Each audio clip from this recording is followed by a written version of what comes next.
শেখ তারিকুল ইসলাম আপনি লিখেছেন, আমার মামা কিছুদিন আগে রোড অ্যাক্সিডেন্টে মারা যান।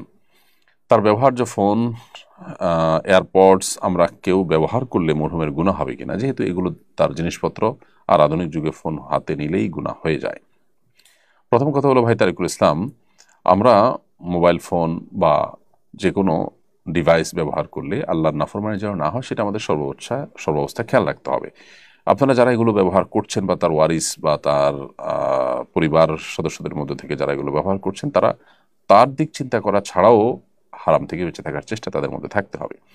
এবার আসা যাক মূল প্রশ্নের উত্তরে, সেটি হলো যিনি রোড অ্যাক্সিডেন্টে মারা গেলেন, তার ব্যবহার করা ফোন, এয়ারপডস বা অন্যান্য জিনিসপত্র মৃত্যুর সঙ্গে সঙ্গে এগুলো আর তার মালিকানা থাকে না, এগুলো মালিক হয়ে যায় এগুলোর তার ওয়ারিসরা।